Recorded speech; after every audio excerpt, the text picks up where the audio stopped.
I wanted to have this conversation because it's been weighing on my mind.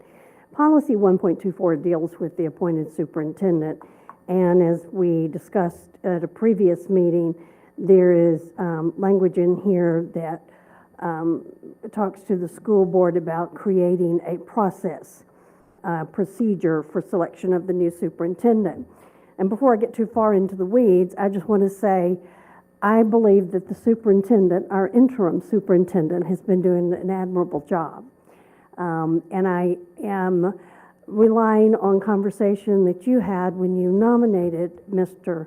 Leonard, reminding us all that he was in the top 4 candidates for our national search. And so I'd like to have a conversation. I've had one with Mr. Leonard, so nothing I'm saying is going to shock what he already knows. And he has got some really good ideas about how to craft a new contract. As we move, I mean, we're in the season where we're out of school every once in a while for holidays and all, but come January, any superintendent in the state is going to have to start thinking about roles and responsibilities, how they're going to work in the district moving forward, hiring of teachers, hiring of administrators, placement of people who are leaving, placement of people who are coming in. And I just feel like it's a disservice not only to the person sitting in that seat, but also to our employees if we don't say something earlier than June about what is going to happen. I realize he could be gone tomorrow, but the way our system is now created. And so I just kind of wanted to ask that if the board were ready, that we could have a conversation possibly in December about making Mr. Leonard the superintendent, if there are enough of us that are willing to do there. But I also want to make sure that we advertise it to the public beforehand, so that because that people in the community can come in and support or not support, but have a way to voice their opinions on this action prior to us taking action. I had a lot of people in my district but we're mostly concerned about the way we did that, and without them being able to come in and speak on behalf of the sitting superintendent or share whatever their experiences were. And so before we go down the path of saying, let's do this, I'd like to create, I almost thought about having the advisory committee, but I didn't want to go there, because I think I am saying this, and I don't know where the rest of the board is, but I'm saying that Mr. Leonard has come into this job, has hit the ground running, I have been communicated more from Mr. Leonard than from the other 3 superintendents that I have had the opportunity to work with. And I've told him that sometimes I don't like having all that conversation, but I said, has this always been this way, or we just, no. But anyway, I just really feel like in order for us to create some stability and some consistency, I'd like for us to decide how we want to move forward so that not only our employees know, we know, but our community knows. Mr. Adams. Yes. And I tell you, I have kept Mr. Leonard busy the last couple of days on a lot of issues that's been going on in the shadows. But I would tell you, I see excitement in our employees in my schools, and I appreciate the job he's doing. Right now, he's my guy. So whether we do it September or whenever the date, I've always thought that interim thing was, Tim Smith wasn't interim, so that's just a label, really.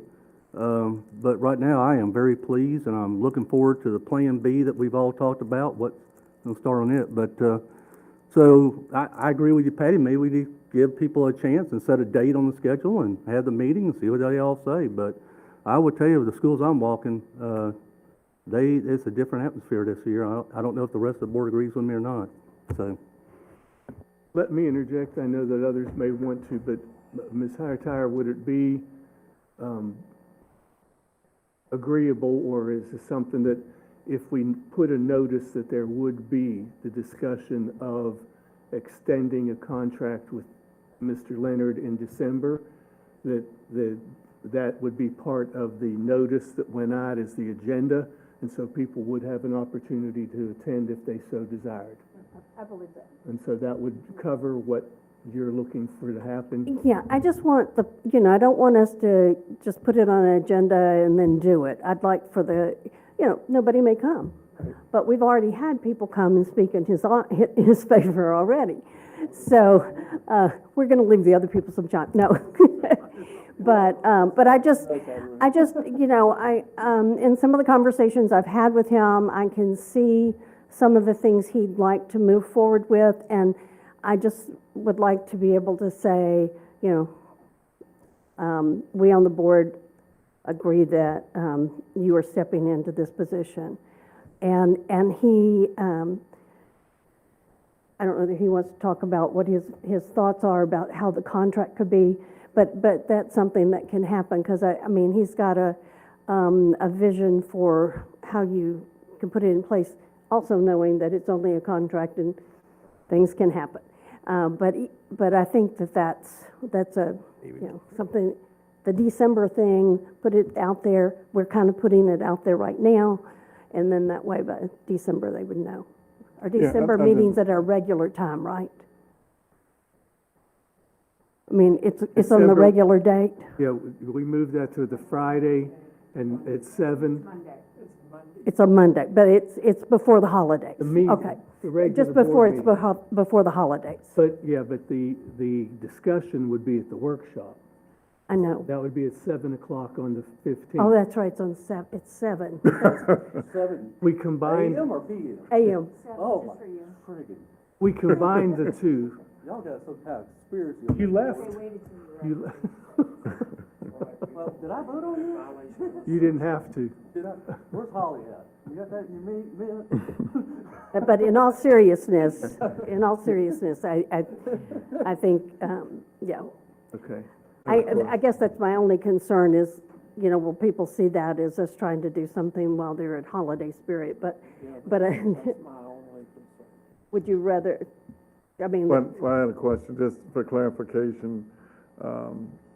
Circumventing the search, is that what you're saying? And removing the interim label and putting Well- it before? well, that's the question, because we have not ever set out a procedure. We said we would discuss it in January, I think, at one time. We also said at one time we'd talk about it in October. So I am just kind of the opinion that we had a search, and there were 4 applicants that moved through the interview process. But if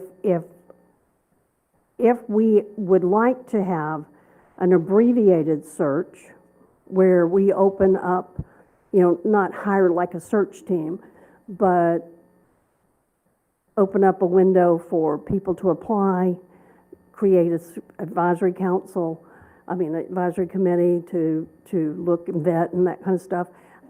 But that was why I had the discussion today. I didn't know where the rest of the board was, and that's why I started with my support, because I was not there on that And side. the at the beginning. timeline for completion, what would be your goal for timeline? If you did the search part, No, just what you're saying to, that by January, we would, if we go forward with what the chair just suggested, I think what I heard you say was we would,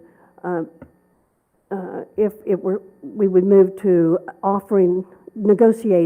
give you the permission to negotiate, or the chair permission to negotiate a contract that would start in January. And that's where I'm at. I'm good with that. I don't need to go another search. Mr. Slayton. My only concern, you kind of voiced it, is that the December date is kind of a in my way date for a lot of people. And we're late with the meeting this year. I mean, it's like a day before we start the winter vacation, and some people have already started and they're out of town. I'm leaning toward, I like the ideas, but I'm feeling January for that reason. That I don't want to hear from any contingent. We snuck it in on them. I don't want anybody to feel that way toward the possibility of Mr. Leonard being the superintendent. So that's just my personal feeling. Well, then there's also then our discussion right now is kind of opening it up, and I'm sure that it will be in media tomorrow from those watching live stream, to make it in November. Well, the November meeting is kind of in the same position. It's right in the middle. People leaving, I'm fine with January. I'm good, and I'm good with the process that was discussed, and we'll look at it then. My only other question will be for the attorney. The attorney. Yes, ma'am. Legalities, any problems with our current policies of us amending the search to the direction that we're talking about? Can you turn your mic? The policy requires the board to establish a policy by which you are going to select the superintendent. You can decide you want to do a nationwide search as you did last time. You can decide you want to do an internal search. So it's completely left to the board to decide how it is that you want to select the person who's going to fill that seat.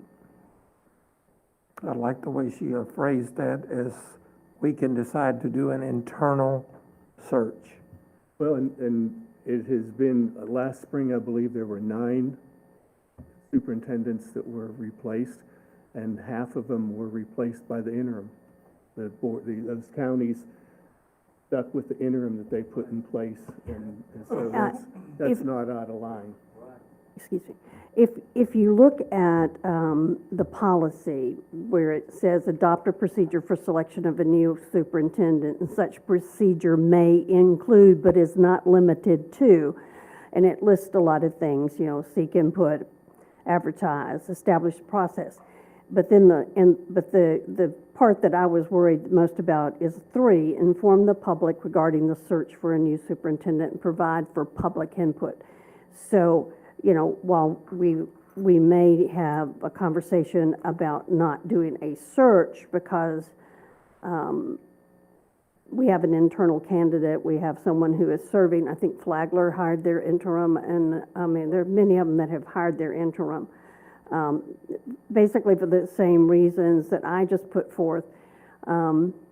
He's doing a great job, but also as we're moving out of COVID and pardon me for saying this, the chaos that was created in those years, that I think stability and consistency at this time would be more beneficial for our staff and our students.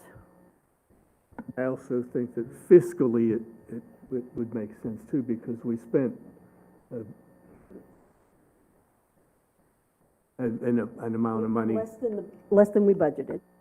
Okay. But there again, I think we move forward as we've discussed, unless there's any objections. I feel like that, especially in the season that we're coming into, that it gives our employees feeling of we're not going to be guessing what the future looks like. The board seems to be moving in a direction that we can have a permanent superintendent by the date that we're talking about. And that puts a lot of relaxation, I think, to all of our employees and students and parents. Right. Okay. Mr. Fetzko, I would point out that the policy doesn't specify the means by which you have to accept public input. So we don't have to say at the January meeting, we will accept public input. You could advise the public now that this is what we are considering doing. If you have any concerns, weigh in, and this will be discussed at the January meeting. So the public is always free to show up at the meetings between now and then to provide input. I can't imagine. Can't imagine anybody showing up to give their input. Yeah. Okay, thank you, ma'am. I appreciate it. And I will say, the first thing I asked Mr. Leonard was, would he be willing to serve? Thank you. If you think it would be appropriate, I'd like to just make a few comments. Go ahead. I do appreciate Mrs. Hightower talking to me personally. I think my friends and people that work hard each and every day, you can trust me, Mrs. Hightower, they had no idea because I didn't tell them anything that we talked about. And when I think about the word interim, there's nobody here in this room that's not interim. We're all interim. And when you talk about hitting the ground running, everybody on this team, including each of you, have hit the ground running. Very impressed with the people in our school district. I always have been. I had the opportunity yesterday. This is funny to me. I told my wife that I was going to have the opportunity to do a podcast. Never done anything like that. And she said, if you're doing it, it's a podcast. So she would be correct. Those of us, and it's so many of us that care about this school district, we're here to serve and do the things that we need to do, whether it be interim, permanent, whatever it may be. The part about December that I talked to Mrs. Hightower about that makes sense to me is we are in a new dynamic. It's something we're not necessarily accustomed to, an appointed superintendent. There are different variables. So the reason December makes sense to me is not that that would be when a contract would necessarily start. In my opinion, that's when you as a board should tell your superintendent, we're going to keep you. And we're going to do it for another 18 months. It's just a rolling 18 months because when you look at stability, what you want the superintendent to be able to do is hire, really it's recruit, retain, and have morale, stability, because that's critical, having people with positive attitudes ready to go day in and day out, because as you know, everything that we do every day is not peaches and cream. There's some tough stuff that has to be done, tough decisions that have to be made. And I don't think Keith Leonard should have any more than a teacher should have. Right now, our teachers have a year-to-year contract. That's what I think Keith Leonard should have. However, I think for the stability of the school district, when you get to each December, so that decisions could be made from a staffing perspective and an allocation perspective, the DPPD that are presented to you, that in December each year, you tell your superintendent, we want you to get through June and into the next year. And then you would have another December. So while December may be the Christmas month for all of us, in December, you're gonna tell somebody something. So they know that they have the authority, the responsibility, more than that, to get things done. We'll have more time to talk about that, but that's why I talked to Mrs. Hightower when she asked me the question about December. And really, if you told somebody in December, the earliest they could start would be in January anyway. So it really worked out. And I didn't want to say anything to anybody until I had the opportunity to hear all 5 of your voices. So thank you. Thank you to all of you. Thank you, Mrs. Hightower. Okay. We'll move along. Our next one, Mr. Slayton, sideline passes. Thank you. This will